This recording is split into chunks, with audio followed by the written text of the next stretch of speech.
যে ওই ব্যক্তি হলো প্রকৃত শুকরগুজার। যখন সে নিয়ামত পেল তখনও সে শুকরিয়া আদায় করলো, যখন নিয়ামত চলে গেল তখনও সে শুকরিয়া আদায় করলো। এই যে বিষয়টা আমরা যতক্ষণ পর্যন্ত আমরা আমাদের মাঝে তৈরি করতে পারবো না ততক্ষণ পর্যন্ত আমাদের ঈমান মজবুত হবে না। যেমন একটি হাদিসে মুবারাকা ইমাম গাজ্জালী রাহমাতুল্লাহ তাআলা আলাইহি মুকাশাফাতুল কুলুব এর কিতাবের মধ্যে লেখেন, এই হাদিসটা ইবনে মাসউদ রাদিয়াল্লাহু তাআলা আনহু থেকে হাদিসে মুবারাকা। এই হাদিস শরীফটি হচ্ছে যে শুকর ঈমানের অর্ধেক। যে আমরা নিজেদেরকে আমরা ঈমানদার দাবি করি যে আমি মুমিন, আমি ঈমানদার, আর ঈমানের অর্ধেক রাখা হয়েছে কিসের মধ্যে? শুকরগুজারের মধ্যে।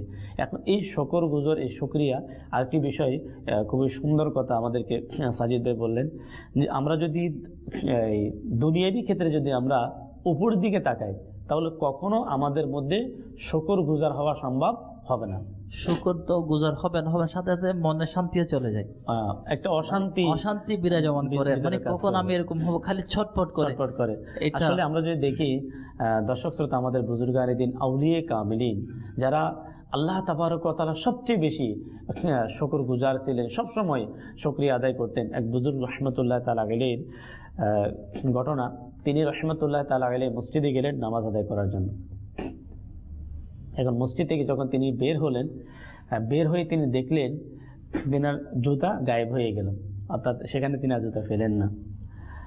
মনের মধ্যে স্বাভাবিক যখন কোনো বস্তু যখন হারিয়ে যায় তখন একটু আফসোস আসে।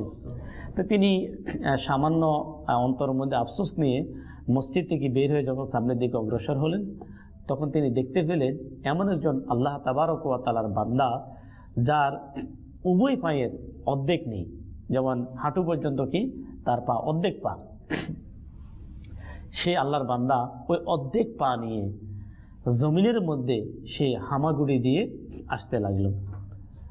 আমরা যেভাবে সঠিকভাবে আমরা হাঁটতে পারি সে ওভাবে হাঁটতে পারতেছে না, সে ওইভাবে আসতে লাগলো। এবং প্রচণ্ড রোদের মধ্যে ওই বুজুর্গ রহমতুল্লাহ তাআলা আলাইহি, দেখুন আল্লাহ ওয়ালাদের শুকরিয়া কেমন, তিনি আবার মসজিদে গেলেন।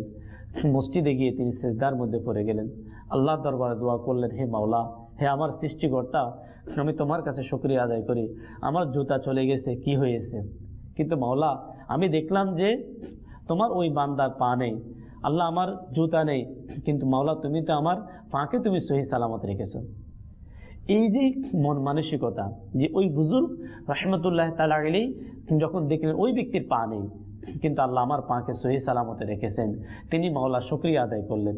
এই যে শুকরিয়া, এই মন মানসিকতা কিভাবে তৈরি হবে? আজকে ইলমে দ্বীন থেকে, ধর্মীয় জ্ঞান থেকে আমরা এত দূরে।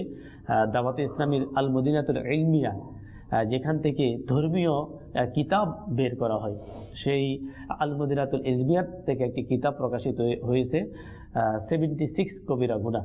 এর মধ্যে এই বিষয়টাকে শামিল করা হয়েছে।